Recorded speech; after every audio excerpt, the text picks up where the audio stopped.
kaligayahan siya ay narito sa day. Amen. Amen. Sa Panginoon, sa hapon nito ay muling makapag-aral ang kanyang mga salita. Hindi kami makakaapit ngayon mga tatay kasi mawit na yung mga nanay. Natalo ko namin sila. Salamat sa Panginoon, sa hapon nito tayo muling binigyan ng Diyos ang pagkakataong muling makapag-aral ng kanyang mga salita. Salamat po sa pagkakataong makatayo ang pangaral ng salita ng Panginoon. Kaya purihin ng Panginoon sa hapon nito, tayo lahat ay tumayo. Sa natin ating pagkakalin niya dito sa John.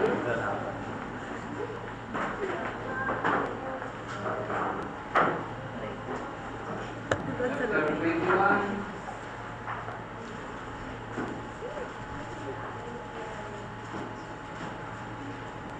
Sa natin basahin mula sa salamin. Mula 15 hanggang 17. 21 and John. 15 to 17. Basahin natin ang sagutan.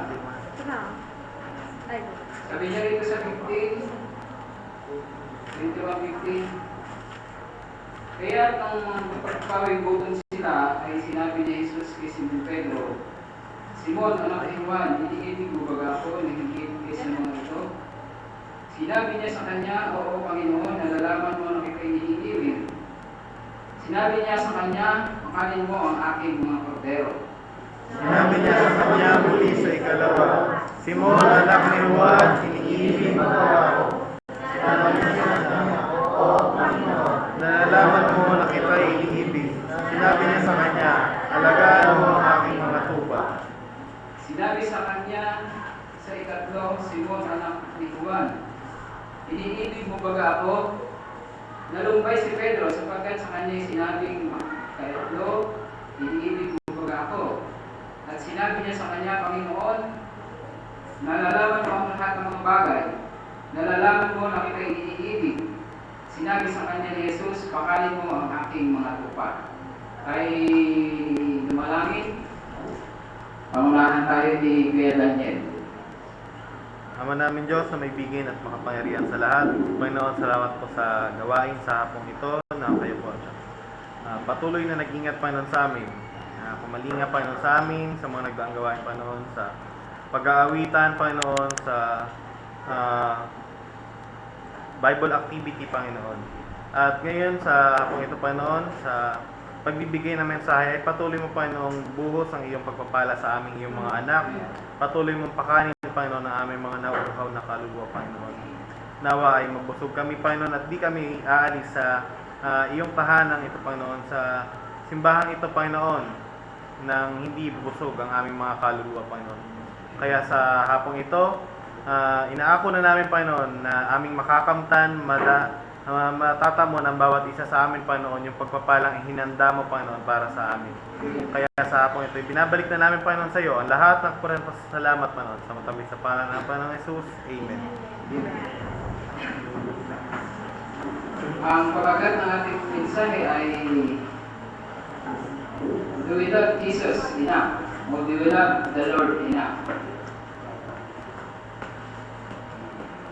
Malapit nang matapos ang Pebrero, di ba? Ano ang inyong natatandaan sa Pebrero na pinagdiriwang ng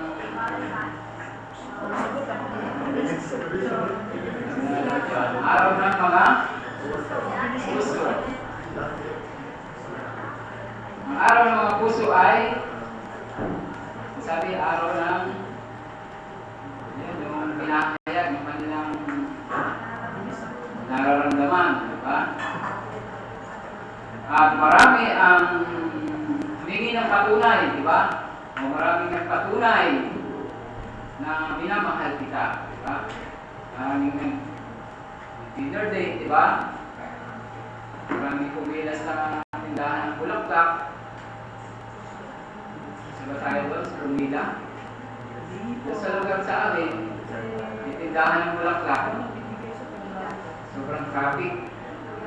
kahit gabi na, meron pa rin makita, bumibili ng bulaklak para may habol sa araw ng mga puso. At yung mga lalaki, siyempre, naghahanap lagi sila ng patunay, di ba? Yung mahal mo ba ako talaga? Di ba? Sabi gano'n eh. Kaya sa panahon ngayon, hindi na tayo magtataka, di ba? Kahit bata pa lang, dahil sa patunay, minamahal, meron ng kalong, di ba? Yan ang mundo ngayon, di ba? Pag humihingi ng katunayan na minamahal kita, mag-isip-isip tayo, di ba? Tayo mga Kristiyano, malamang hindi naman tayo gano'n celebrate natin yung mga araw ng mga puso. Mahalaga rin, di ba? Kahit may mga asawa na, hindi naman masamang magdala tayo ng bulaklak sa ating minamahal, di ba? Tanda rin na minamahal natin sila, di ba? Kung walang bulaklak, pwede rin kumain sa labas, kung may pera, di ba? Yun. Pwede rin magdala ka kahit chocolate, kung meron mo pambili, di ba? Pero yung mga kabataan, sabi nga kanina sa mensahe, huwag natin agad sasabihin mahal kita, di ba? Kasi pagka humingi ng patunay na mahal ko ba talaga ako, kung hindi Kristiyano, yung nagsasabi sa akin yun, maaaring mapakamang tayo, di ba? Kaya nga sa hapon na ito, napakaganda ng mensahe natin na nais ng Diyos na ipaunawa sa atin, do we love the Lord enough? Kung bang mahal natin ang Panginoon? Sabi dito sa ating binasa, dito kay Simon Pedro, tinanong siya natutulit ng Panginoon na iniibig mo ba ako? Alam niyo, ang Panginoon, nagpaumpisa yung kanyang ministeryo sa paggawa ng himala. Unang-unang himala na ginawa ng ating Panginoon, nung siya'y maimbitahan sa kasalan sa kanan ng Galilea. Nabasa niyo na yun? Na ang tubig ay pinapaging alak ng ating Panginoon. At maraming sumampalataya sa Kanya. Unang-una yung kanyang mga alagad. At pagkatapos noon, lumusong siya sa Capernaum, kasama yung kanyang ina, mga kapatid at sa kanyang mga alagad. Sabi doon, tumira sa doon ng hindi maraming araw. Pagkatapos, magpipista na lang Paskwa. Kaya ahaw sila sa Jerusalem. At nabanggit din sa mensahe kanina na pumunta ang Panginoon sa Jerusalem, nakita niyo yung mga ginagawa ng mga tao sa kanyang bahay dalakinan, di ba? Nagbebenta ng mga baka, tupa, mga kalapati, mamalit ng mga pera, at gumawa doon ng pangangkas ng Panginoon, pinalaya sila sa bahay ng Panginoon. At maraming sumampalataya doon sa ating Panginoon. At ang Panginoon, sabi niya, hindi naman sila tiwala sa kanila dahil kilala niya ang lahat ng tao, sabi niya doon eh. At nalalaman niya ang kalooban nila. Kaya nga, hindi kailangan magpatotoo daw yung tao na iniibig ko ang Panginoon. Sapagkat nalalaman niyo ng Panginoon eh. Kaya, yung nagsasabi, mag-iibig sa ating Panginoon, kilala sila ang ating Panginoon. Kaya napatunayan dito, nung naubos na yung alagad ng Panginoon. Di ba, 70 sila? Ilan ang natira? 12 na lang, di ba? Dahil sumusunod sila sa ating Panginoon dahil inabang, di ba? Libre ang pagkain, di ba? Pag may sakit ka, gagaling ka na agad. Dahil nandiyan ang Panginoon. Ay pakinabang, sumusunod sila sa ating Panginoon. Pero nung nangaral ang ating Panginoon patungkol sa kanyang kaharian, marami ang hindi nagustuhan, hindi ba tumalikod? At hindi pinatunayan na mahal nila ang ating Panginoon. Kaya sa hapon ito, maraming mga ganyan na mga tao o mga Kristiyano na nagsasabi mahal nila ang Panginoon habang merong pinabang. Maaaring nabubusog sila, maaaring maginhawa. Maginhawa naman talaga dito sa Katawan, di ba? Di mainit, may aircon, di ba? Pagka tapos ng servisyo, may pagkain, di ba? Yung paglilingkod natin sa Panginoon, hindi tayo nahihirapan, hindi tayo nagugutom. Gaya ng unang panahon, paglilingkod sa kanila, walang pagkain, di ba? Naglalakad sila, at sila ay napapagod, di ba? Iuusig sila.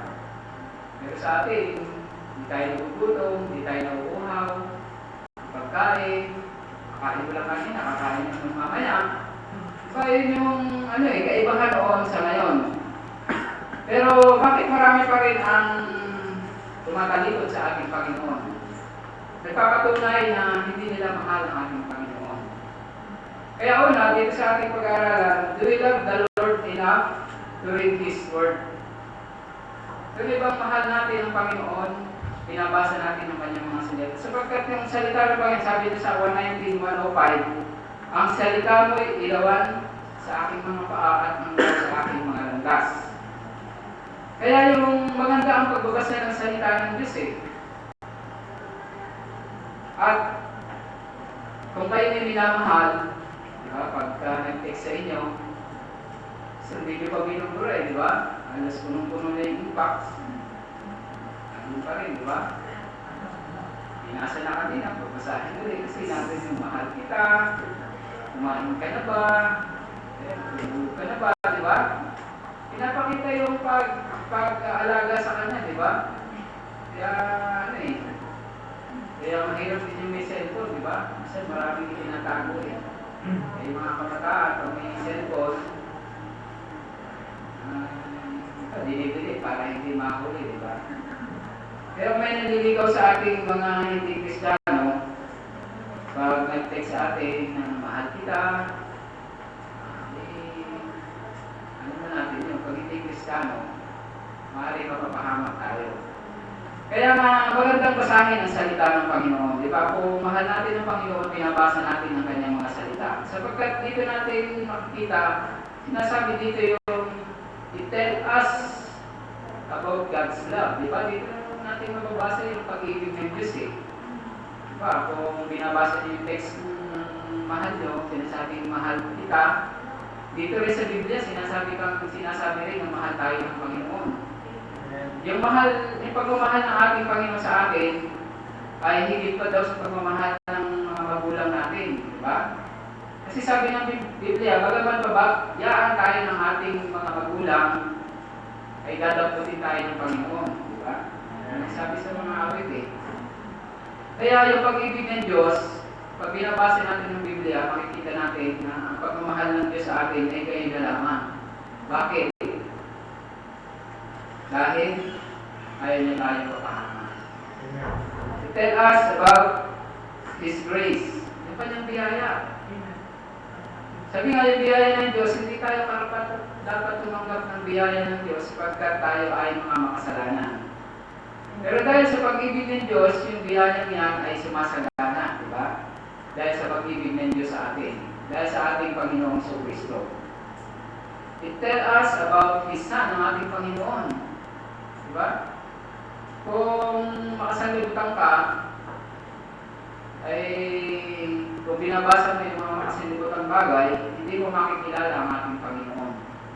Pero kung binabasa mo ang Biblia, makikilala mo ang ating Panginoon kung paano naghihirap siya doon sa puso. Basahin niyo lamang yung apat na ebanghelyo, yung Mateo, yung Mark, Lucas, at saka John.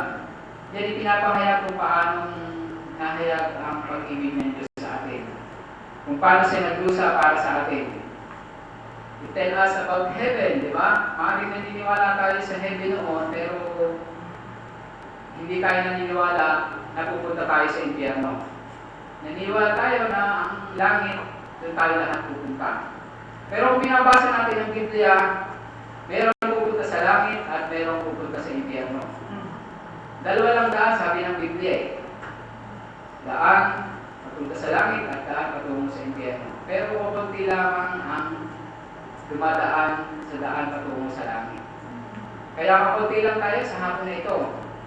Maaaring iba hindi pa pinatutunayan na mahal nila talaga ang ating Panginoon. Dahil yung iba, absent, o laging parang walang gana. Pero it tells us about love, ang pag-ibig ng ating Panginoon. Kaya yung pagbabasa ng Biblia, nagpapakita ito na mahal natin ang ating Panginoon. Hindi natin pinalilimutan na basahin ang kanyang mga salita, sapagkat ito yung iniutos ko sa atin. Na paggulay-gulayan, araw at gabi, ang kanyang mga salita, magkagayon ay masunod natin ito. Pangalawa, do we love the Lord enough to go His house? Di ba sabi sa Hebreo 10:25, huwag niyong pabayaan ang pagkakatipon gaya ng ugali ng iba. Mga pangaralan kayo, yamang nalalaman niyo, kung nalalaman niyo na malapit na ang oras. Yung iba ayaw nila na sa ganito pagkakatipon. Kung ikaw ay hindi pa talaga makasagutan ka at aanyayahan ka sa pagkakatipon ng mga Kristiyano, hindi ka agad sasagot na, oo, sasama ako. Yan yung mga pag-uugali ng mga tao. Ayaw nila sa bahay ng ating Panginoon. Alam niyo, ang ating Panginoon, nung siya ay bata pa, ang inuugali niya ay lagi siya doon sa bahay ng Panginoon, sa bahay ng kanyang Ama. At kung tayong mga Kristiyano sa hapon na ito, kung iniibig natin ang Panginoon, lagi tayong pumupunta sa kanyang bahay dalanginan. Sapagkat dito sa bahay dalanginan, dito tayo pinapakain ng Panginoon, di ba? Hindi lang nagbabasa tayo ng Biblia, dito makakarinig tayo ng mga mensahe, ng sermon pagdating sa ating Panginoon, at dito natitid yung ating mga kaluluwa. Di ba? Isang araw sa isang linggo, binigay ng Diyos sa atin para tayo magkatipon, magsama-sama, magpangaralan sa isa't isa, upang magpalakasan. Napakain ng ating mga kaluluwa, sapagkat kung hindi ito kumakain, maaaring ito'y manghina. Di ba sabi ng Biblia, dalawang puri ang tao, isang physical at isang spiritual. Maaaring kumakain tayo ng mga pagkain ng ating katawan, pero yung pagkain spiritual dapat din tayong kumakain. Kaya dito sa bahay ng Diyos, dito nakikid yung ating mga kaluluwa. Dito rin sa bahay ng Diyos, pinapangaral ang mabuting balita. Diba? Mabuting balita ng Panginoon ay ang kanyang kaharian, ang kaligtasan. At dito rin sa bahay ng Panginoon, makakarinig tayo ng mga awiting. Diba? Awiting mga makalangit. Yung mga testimony, di ba? Dito yung binibigay. Paano maririnig mo ang isang tao ay nagsisi sa kanyang kasalanan, tinanggap niya ang Panginoon, nabago yung kanyang buhay, nagiging hamon sa bawat isa sa atin. Di ba? Dito natin naririnig sa bahay ng ating Panginoon. Dito rin sa bahay ng Panginoon, nagliligtas din ng Panginoon, di ba? Maraming nakaranas niyan sa pagkakatipon ng mga anak ng Diyos, nagliligtas ang ating Panginoon. Kaya salamat sa Panginoon na kung mahal natin ang ating Panginoon, lagi tayo sa panambahan. Kung may panambahan, nandun tayo lagi, wala tayong dahilan. Dito sa mundong ito, sabi nga, kung ayaw mo, may dahilan, di ba? Kung gusto mo, may paraan. Kaya salamat sa ating Panginoon na kung iniibig natin ang Panginoon, lagi tayo sa kanyang panambahan. Dito rin natin namimit ang mga kapatid, di ba? Dito tayo nagkakaroon ng kalakasan. Kasi kung hindi natin makita yung ating mga kapatid, at ang lagi natin nakakasama ay hindi mga Kristiyano, nanlalamig tayo mga minamahal. Kaya nga, ang pag-ibig ay nakikita yan sa gawa. Di ba sabi ni doon sa tinanong ng ating Panginoon si Pedro, iniibig mo ba ako na higit sa mga bagay na ito? Nalalaman mo ng kay iniibig, Panginoon. Diba? Ang Panginoon, alam niya kung talagang iniibig mo siya. Ang utos ng Panginoon sa kanya, pakanin mo ang aking kawal. Talagang may aking tama. Kaya sa hapon na ito, merong mga utos ng Panginoon na pinapagawa sa atin na dapat natin gagawin. Patuloy na minamahal natin siya. Pangatlo, We love the Lord enough to love His people. Mahal natin yung mga anak ng Diyos. Diba? Hindi tayo, sabi nga ng Panginoon, kung nalalaman yung iniibig kayo ng Diyos, ay mga kaibigan din naman kayo sa isa't isa. Yan ang bili ng Diyos sa atin. Sapagkat makikilala na sa libutan na tayo sa Diyos kung tayo nagsisiibig sa isa't isa. Wala tayong pagtataniman sa isa't isa. Mahal natin ang bawat isa sa atin. Kung mayroong karamdaman, mayroong kahirapan, mayroong suffering, nandiyan ang mga kapatid na handang sumuporta sa atin. Kaya napakaganda ng itinayo ng Diyos sa kanyang iglesia. Dito ay tinitipon niya yung kanyang anak na nagmamahalan, kung mayroong pagtatakbuhan, sabi nga kanina, hindi niya pinalilipas yun. Siya ay lumalapit agad at humihingi ng pamanin kung nakasakit siya, nandun yung mababaan. Kaya nga yung pag-ibig, sabi nga ang mga kabataan, ay nasa inyo yung yung pag-ibig ay huwag muna tayong ibig sa mga hindi Kristiyano. Kaya yun yung lagi kong sasabi ko rin sa aking mga anak. Kasi sa panahon ngayon, napakadali na yung mga batang umibig. Sa mensahe kayo ng umaga, alam ko na maraming mga ano dito maraming tinamaan, di ba? At alam natin na kung hindi tayo mag-iingat, ay kahit tayo mga magulang, ay mag-ano tayo kung magkukulang tayo sa paalala sa ating mga anak. Maaaring pinalaki mo na sila, pinag-aaral mo sila, hindi sila nakatapos, nag-asawa agad, yung kanilang magiging anak, i-uwi rin sa atin. Tapos tayo na naman magpapalaki, back to zero, di ba? Meron din yung mga, mga karanasan ng mga magulang. At napakaganda yung bilin sa atin ng mga mensahe ng Panginoon. Mag-aral tayong mabuti.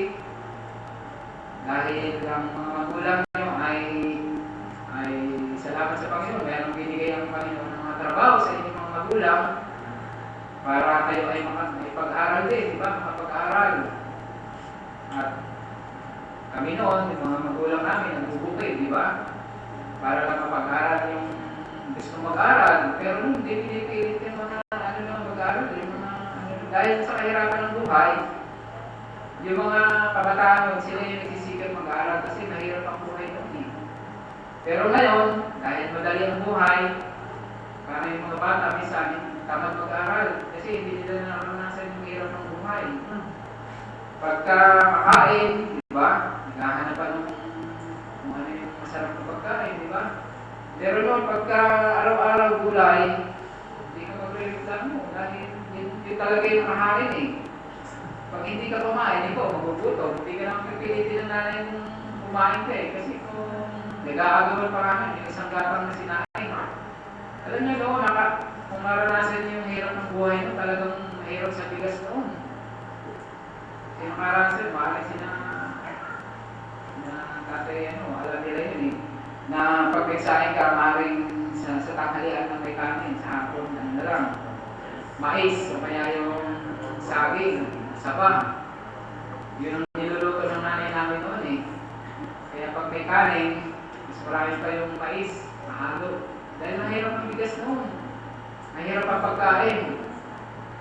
At talaga kulang ang pagkain noon. Mamalnourished nga yung mga bata noon Pero ngayon, magaganda ang butis, di ba? Hindi nakaharawan, hindi nagtatarim ng palay, di ba? Kami na nag-aawang sa bundok, di ba? Nagagamas. Pero sa inyo, wala. Hindi ba lang matunayan ng yung kuko niya ng bukit sa bukid, di ba? Pag naggamas ka, puputik, ito, kakalawang yung kuko mo Sa tubig ka, at yung paa mo, halos nabubulok, nagkakalawang ng tawag dito, yung malipunga. Pero sa inyo, lagi kayo nakasapatos, di ba? Noon, pagpapasok ka, swerte ka pag nakasapatos ka Noon, pag ipapasok, nakayapa ka lang. Nagkakasapitan, di ka lang pwede mga sapatos Sabi nga ng tatay ko, okay na pasok. Nagpapagubad daw ako sa kakasi ko kasi ayaw lumaas ng bukit. Pero salamat sa Panginoon na yung buhay ngayon, kaiba noon sa inyo ngayon. Dahil pag humingi kayo ng baro ngayon, sabihin ka, di ba? Merong bibigyan ka ng magulang nyo kasi parang madali na yung pera ngayon, bago ka kasi nasanay kayo, hihila, bibigay. Minsan, kung may kumupukit pa sa atin, yung kalima-limang piso, bukit yan. Kung hindi pinalam sa inyong mga magulang, tapos yung pala yun lang, hihingi lang ng date yung inyong nagugustuhan. Diba? Kaya yung mga magulang yun, nagsisikap din para kayo ay may angat din yung buhay, diba? Maaari kayo isang araw, magiging manager kayo, diba? Magiging, ano man, magiging presidente, diba? Pero, salamat sa Panginoon. Nakakabili kayo ng bahay maganda, sasakyan. Sige na kami doon, di ba? Dahil kayo ay nagsisikap. Kaya kung mahal din natin ang Panginoon, huwag natin siyang pabayaan. Makita din natin na mahal natin ang Panginoon. Dahil kung inuuna din natin ang Panginoon, hindi na tayo pabayaan. Hindi rin tayo mapapahamak. Dahil pinapakita natin na mahal natin ang Panginoon. Kaya kung mahal natin ang Panginoon, if we love the Lord, sabi nga, kailangan isip din natin yung blessing ng Panginoon. Diba doon sa Ephesians chapter 5 verse 18, mga puspos kayo ng Espiritu. Alam niyo yung mapuspusan ng Espiritu, ito yung talagang magagay sa atin yung Espiritu Santo. Hindi tayo kung dati mali-mali yung ating mga gawa, pag ang Espiritu Santo, itutuwid niya tayo, hindi tayo mali-mali ng desisyon, mali-mali lagi yung ating mga sinasabi, yung ating mga gawa ay laging napupunan na ating mga magulang, mali. Ngunit kung ang Espiritu, napustos tayo ng Espiritu ng ating Panginoon, igagay niya tayo sa ating pamumuhay. Kaya maraming magulo ang buhay dahil wala tayo ng ating Panginoon. Papahamak sila. Kaya pag sinabi ng naniligo sa kanya, patunayan mo, walang kayo ng Espiritu Santo. Kung ano yung hihingi sa kanya ng minamahal niya, ibibigay na lang niya. Diba? Kaya, pag sinabing patunayan, sabihin sa kanya, patunayan mo, mahal mo muna ang Panginoon. Kung mahal mo ang Panginoon, patunayan mo. Diba? Kasi sabi na, makakahintay naman yan eh. Sabi ko kung hindi pa pinapanganak yung mapapangasawa mo, ay mag-tiis ka. Kasi hindi pa pinapanganak eh. Kaya, kung darating ang Panginoon, wala na namang pag-aasawa eh, di ba? Ilang taon na lang, ang sabi nga ng mga iba, ilang taon na matay ang ating Panginoon, 37, di ba? 38. So, alipas 33, oh. Sorry. Alipas na yung 2,000 taon. Ibig sabihin, may 33 years pa. Okay, yun yung sabi ng iba, ibabalik ng Panginoon. Ano na yun, 2013. Kung magiging totoo, 20 years na lang. Sino dito yung plus 20 sa edad nyo ngayon? Oo, diba? Okay na lang. Kaya maaaring makita nyo pa ang Panginoon pagbabalik nila. Pero ako, plus 20, maaaring wala na ako. Kasi, ano na ako eh. Sabi nga, yung magpasalamat ka, mayroon ka ng puting buhok. Kasi, na-reach mo na yung edad na dapat mo mabuti. Kasi, may puting ka ng buhok eh. Lalo na kung puting mo, masakit na yung mga likod mo, yung ina-high blood ka na, ibig sabihin, na-reach mo na yung peak ng age mo na maaaring napit mo na yun, maaaring bababa ka na, diba? Kaya pasalamatan natin ang Panginoon na inaabot natin yung ganong edad. Yung iba, hindi nila inaabot, diba? Yung iba, pagkalabas pa lang, namatay na, diba? Hindi man niya na nakita yung ano yung itsura niya. Tapos yung iba naman, nanliligaw pa lang, Hindi pa niya napapasagot yung nililigawan niya. Namatay na, di ba? Ganyan ang mga buhay ng tao, di ba? Hindi mo naman masasabing malakas ka ngayon, di ba? Nandiligaw pa lang, hinaidad ka. Hindi ka, Kaya pasalamatan natin yung buhay na binibigay ng Panginoon sa atin. Kasi biyayain ng Diyos sa atin eh. Sabi pa, we love the Lord enough to separate from the world. Dito sa 2 Corinthians, basahin ko sa inyo, may sinabi sa 6:17. Kaya nga, magsialis kayo sa kanila, magsihiwalay kayo sa kanila, sabi ng Panginoon. At huwag kayong magsihipo sa mga bagay na marurumi at kayo aking tatanggapin. Alam niyo, utos ko ng Panginoon ay magsihiwalay kayo, magsialis kayo. Sinasabi dito yung sa liputan eh. Tunay na mahahawa kayo sa kabulukan ng sanlibutan kung kayo wala sa Panginoon. Yung magsihawak ng marumi. Ano ba yung marumi dito? Maraming bagay dito sa mundo nito na pinawiwilihan ng mga kabataan. Ano yung mga bagay na yun, di ba? Mga, alam niyo yung gagawin, yung mga, ano natin, yung mga gadget natin, hindi yung sama, di ba? Pero kung ginagamit ito sa tama, ay magandang gamitin. Pero kung meron tayong ganyan, at hindi natin mapapatunayan sa Panginoon na mahal natin siya, dahil pag ginagamit natin yan, maaaring na hindi yung Diyos na papapurihan, ay alis na lang natin yung mga bagay na yan. Panginoon, wala namang ganyan eh, yung papataan natin.